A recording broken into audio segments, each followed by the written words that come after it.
Hello' everyone, আপোনালোক সকলোকে আমাৰ চেনেললৈ স্বাগতম জনাইছোঁ। আপোনালোকৰ বাবে সুখবৰ, CTET আকৌ নতুনকৈ অনুষ্ঠিত হ'ব।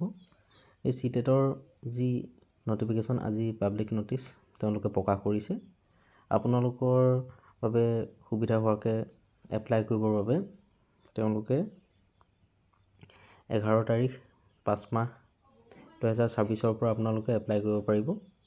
আৰু আপোনালোকে লাষ্ট এপ্লাই ডেট হিচাপে তেওঁলোকে 10 তাৰিখ 6 মাহ 2026 আপোনালোকে এপ্লাই কৰিব পাৰিব। আৰু যি এক্সামিনেশ্যন ফিজ এপ্লাইৰ বাবে সেই এপ্লাই ফিজ আপোনালোকে 10 তাৰিখ 6 মাহ 2026 আপোনালোকে পে' কৰিব পাৰিব। আৰু আপোনালোকক যদি দুই এটা ভুল থাকি যায়, সেই ভুলসমূহ আপোনালোকে শুধৰাব পাৰিব 15 তাৰিখ 6 মাহ 2026 পৰা 18 তাৰিখ 6 মাহ 2026।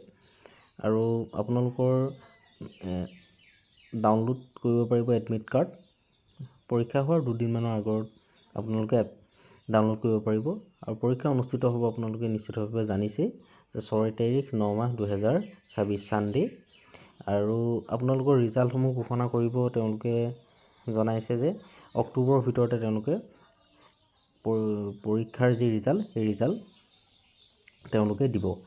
আৰু ইনকেছ আপোনালোকৰ যদি কেণ্ডিডেট বাঢ়ে, তেতিয়া আপোনালোকৰ সুবিধা হোৱাকৈ তেওঁলোকে 5 ছেপ্টেম্বৰ তাৰিখেও পৰীক্ষাটো অনুষ্ঠিত কৰিব পাৰে, যদি তেওঁলোকে বেছি হয় কেণ্ডিডেট, সেইটো জনাইছে।